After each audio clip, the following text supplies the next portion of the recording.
nge naje nyuma ho gato naje nge nari mu nosi twari kumwe na Fandi Binyunguyu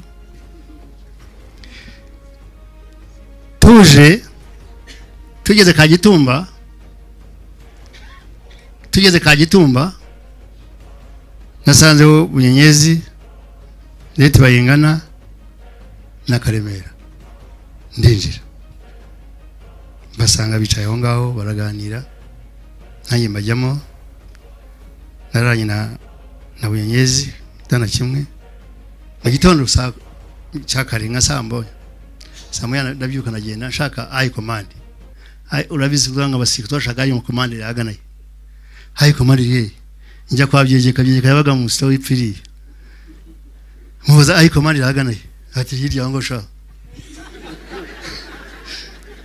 bose bakagira batya so insure kwa Kareme high command yaganaye arande bati ayo mugana cyazi ako nakimubwiye nanjye aranyiyorera subira mu basirikare ninaza ibingira nabandi basirikare twoganizinga groups yacu nabandi baza bakabafata bakajya mu unit yacu nyuma kanambona ko ntacyo nzi aramagara ati karabaye ese kabaye ati karabaye afite murari kare mu byukuri arushi bari bayishuwe aho Karemera na Bunyenyezi bari bafite murari ese kabaye gute ati karabaye ngiye kibazo nanjye ndagenda njya mu basirikare mfata imodoka njye imbere nashaka Bitamazire njya kuri Bitamazire ndamubura sanga Adamu wasa turaganira nawe sanga Ndugute turaganira nawe se ari iki ko mbona hakuna shida tujya aho ngaho so ndagaruka mvuyeyo ndaza njya kureba Karemera turicara turaganira aturabiza ati nugira ikibazo ese niki ati nugira ikibazo ati karabaye samwe karabaye nabo se byagenze gute Kareme nagatinya kubimbwira direct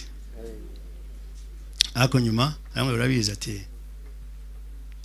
umugabo yaragiye ese nde ati Fred byagenze se gute ati karabaye byarangije ako urumva ko yavuga ari free yes byarangiye nakuri byagenda arabwo rero sasa dodo cyo kuzikora umugabo atese igisigaye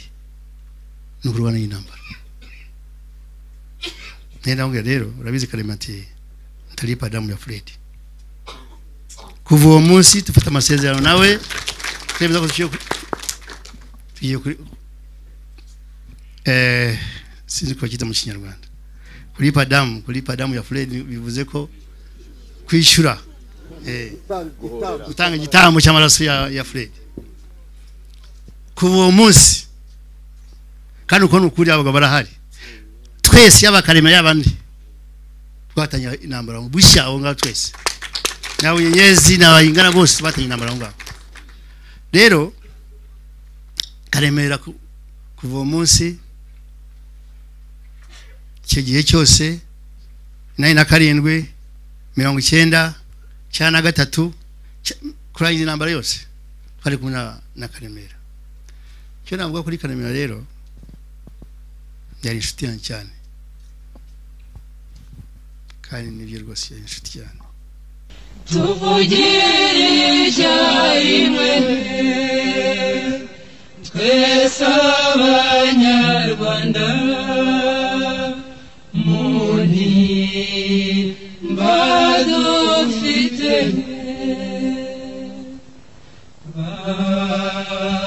bavandimwe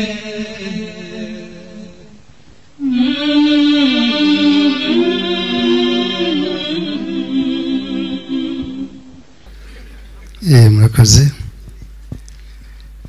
kuvuga kuri Karemera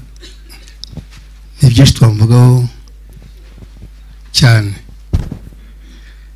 Karemera twabonanye 1997 yasanze rira inarindi as a doctor wa division wacu twese. Karemera agezeyo akugira ngo ajya mu division nawe yaze nka doctor agomba kuba yari deployed ku bindi bintu atari ubuganga bwonyine gusa. Akigera rira njye nari siyo 21st battalion icyo gihe ashaka dodo siyo 21st battalion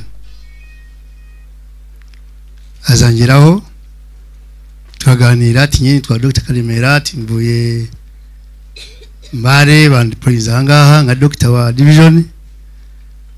amaze tinyifuza mezati tinyifuza division commander wacu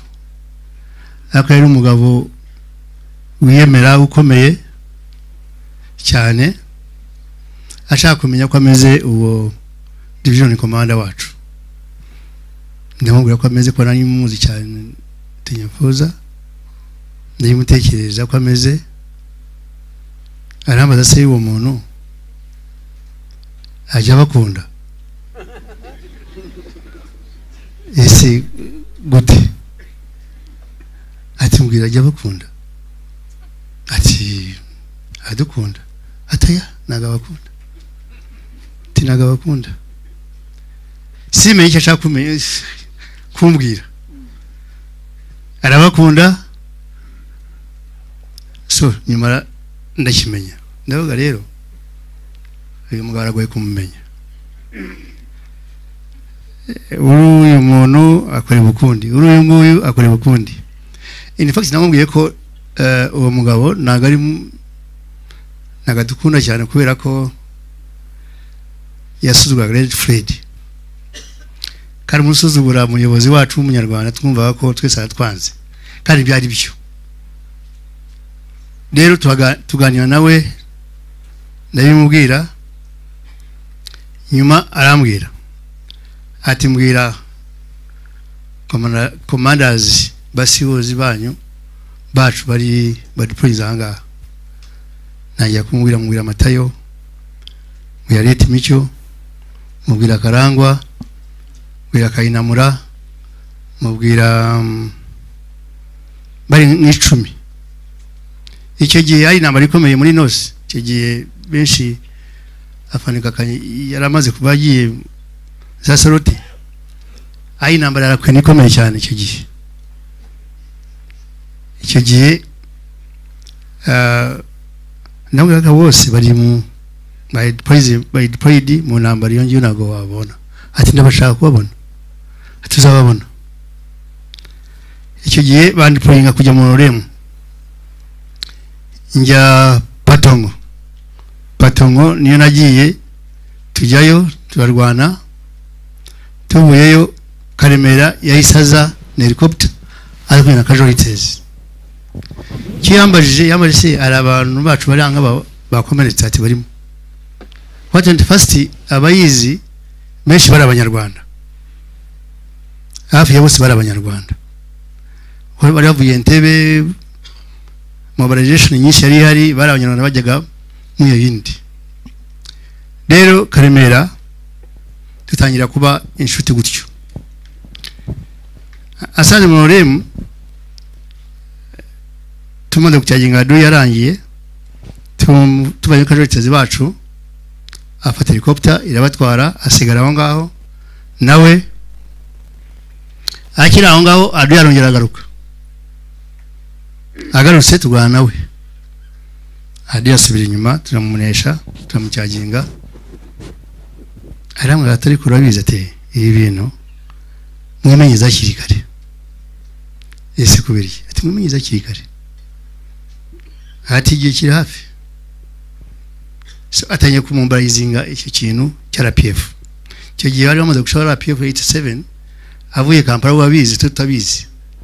Acyari cyamuzanye no kumbayizinga abasirikare bose bari mu mayuniti b'abanyarwanda abigisha ayo matwara yacu y'abanyarwanda kuno bagomba gutaha no kuno bizagenda. Turangije icyo gihe ari yagiye kwatakinga Lira Lakwena. Tuvayo dusubira Lira mu town. Tugeze mu town ubwo Lakwena atakinga. Araza mwishi. Turwana we. Mwishi cyane. Turwanye adui turamurasa tumaze kumurasa. Nyangwa saa cyenda aho ngaho ngira ngo. Bamubwira ko umugore we yabyaye.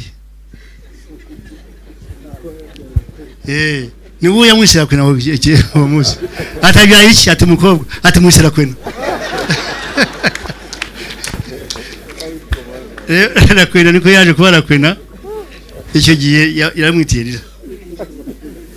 Rero atangira tushaka abana mu mayuniti bashu babasirikare b'abanyarwanda baga mu mayuniti. Icyo gihe uwo Matayo ajyayo afata imodoka yabaga Kitugumu tarajya Kitugumu uvuye Konakiraka kujya Kitugumu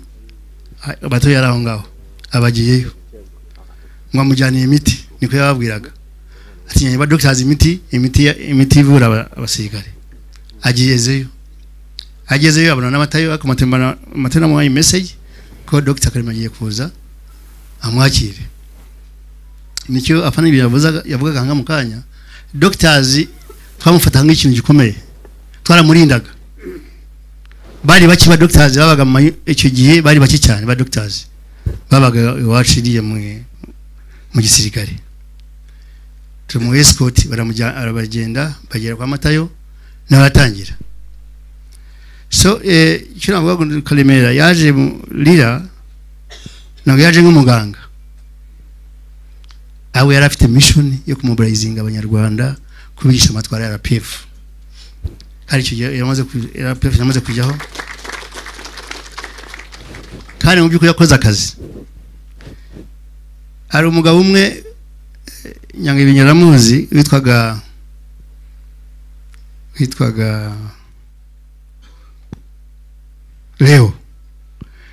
Leo inai na gatatu Awitaje kamaze gupfa. Niwe yaje arambwiye ansanga we twari turabiza ati tuzataha. Ate tuzataha ese tujya he? Ati tuzataha. Uwa kabiri yari Karemera.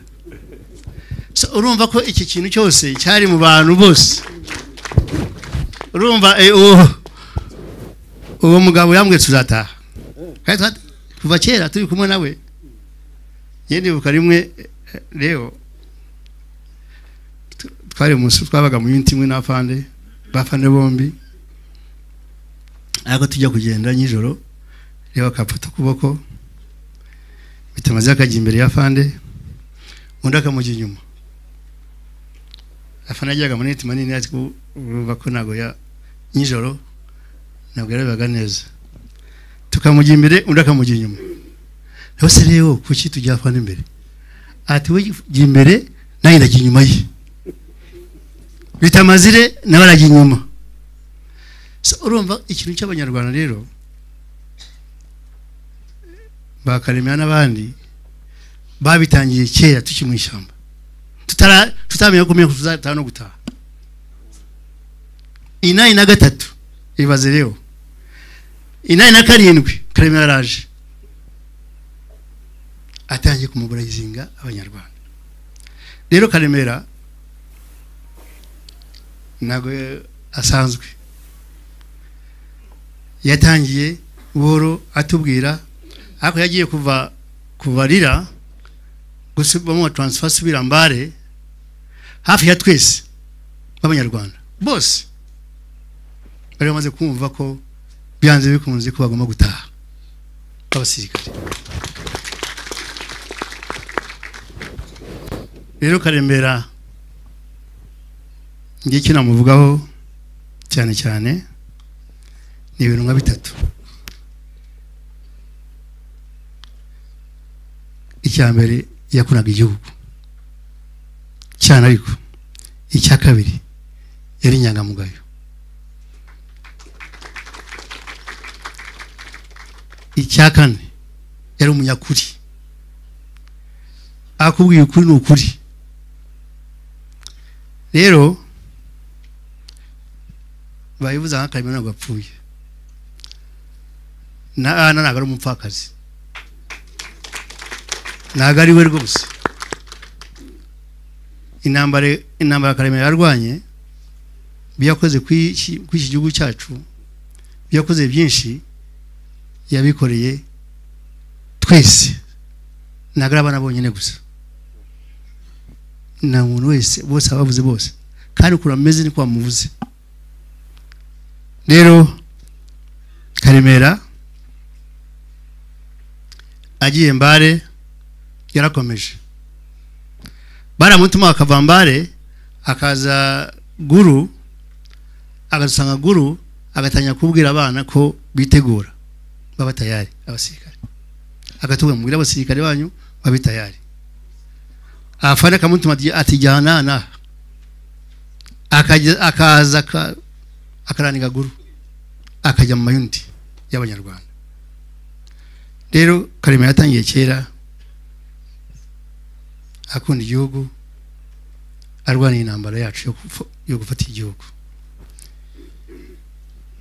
ikindi gihe tumaze kuza ahangaha mu gihugu nje naje nyuma ho gato naje nari mu nosi twari kumwe na Pandi Binyunguyu turiza twari ajumani twari nuziriya kakayiruze ajumani nabo twarajuma twari nuza hako bene iyo ngiyo zajumani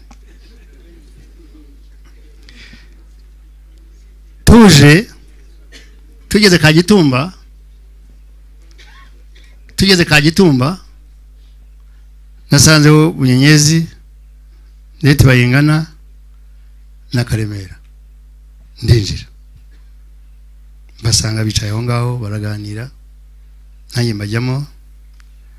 naranye na Bunyenyezi tana kimwe mu gitondo cyakare nka samboya samoya ndabyuka nagenda nshaka high command urabizi kuzanga abasirikare twashaka high command yaganaye high command ye njya kwa byegeka yabaga mu stowe ipfiriye muza high command yaganaye ati hirya ngo sha bose bakagira batya so insubira kwa Karemera high command yaganaye arande bati ayo mugana acyaze ako nakimubwira nanjye aranyiyorera subira mu basirikare ninaza ibingira nabandi basirikare twoganizinga groups yacu nabandi baza bakabafata bakajya mu unit yacu nyuma kanambona ko ntacyo nzi aramagara ati karabaye ese habaye ati karabaye afite murari kare mu byukuri arushi bari bayishuwe aho Karemera na Bunyenyezi bari bafite murari ese kabaye gute ati karabaye ngiye kibazo nanjye ndagenda njya mu basirikare mfata imodoka njye imbere nashaka Bitamazire njya kureba Bitamazire ndamubura sanga Adamu wasa turaganira nawe sanga Ndugute turaganira nawe se ari iki ko mbona hakuna shida tujyaho ngaho so ndagaruka mvuyeyo ndaza njya kureba Karemera turicara turaganira aturabiza ati nugira ikibazo ese niki ati nugira ikibazo ati karabaye samwe karabaye nabo se byagenze gute Karemera nagatinya kubimbwira direct ako nyuma amwe barabiza ati umugabo yaragiye ese nde ati Fred yageze se gute ati karabaye byararangiye ariko numva ko yavugaga ari free yes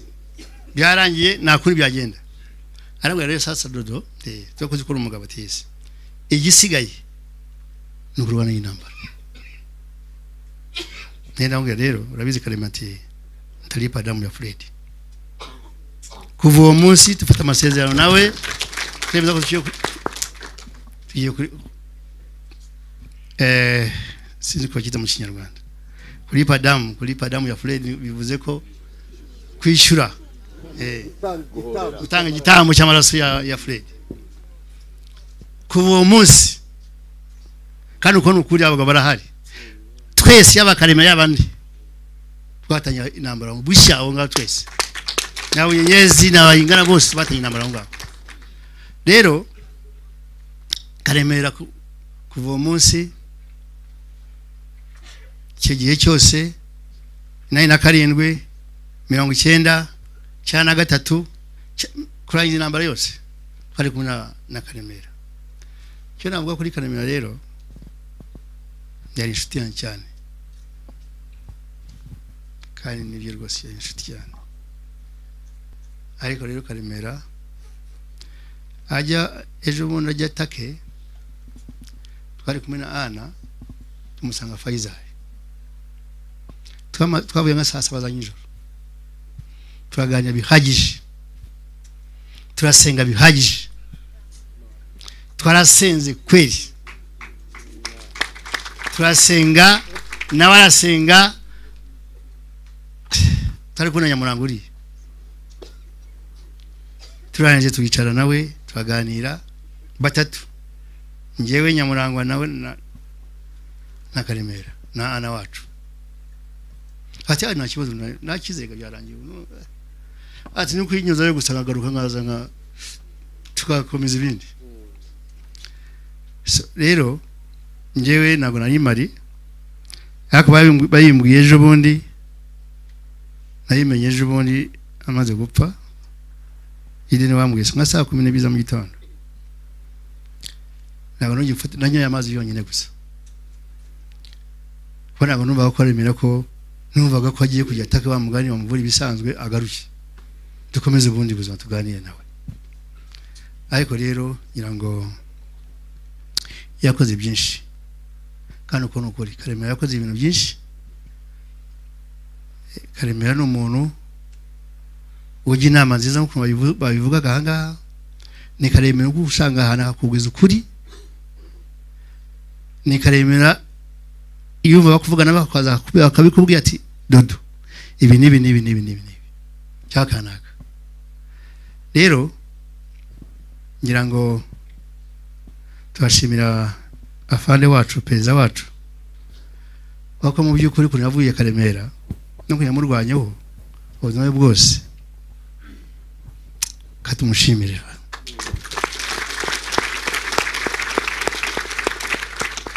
yamujyanye Germany amusubiza Germany amusubiza y'ahantu hose rero ariko Imana ko yabishatse kumutwara ariko ratabarutse yari intwari y'u Rwanda yakoze byinshi ibaze icyo gihe cyo tubabwira rero menyuze hejuru gusa ariko kumva gwanyuza ahangagiye ahangaha nago yari raha nago yari imodoka ngire mu modoka ngo wenda ngo atembera gusa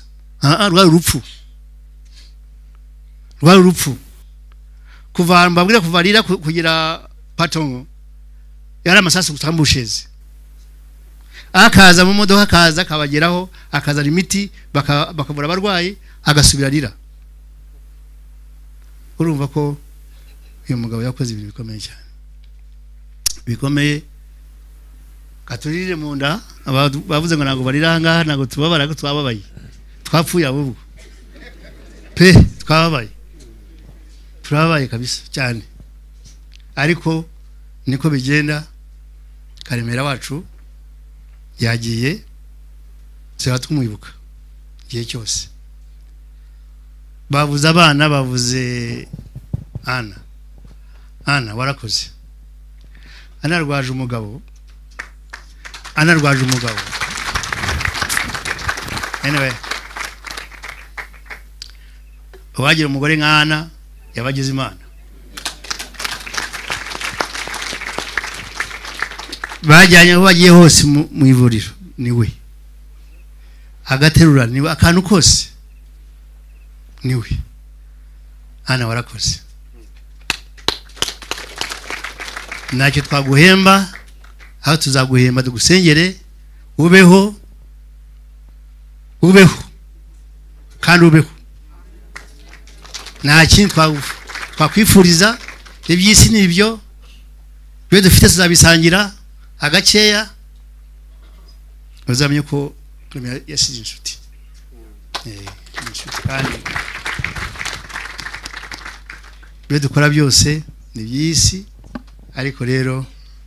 nyine nagushima igiti cyanjye kibakoreye Karemera nta kindi nako twavuga ngo wenda nibyo Imana yamutwaye ntacyo utakoze wakoze bishoboka nk'umugore wakoze bishoboka nk'umuntu umukunze kandi waramukunze pe rero kadugushime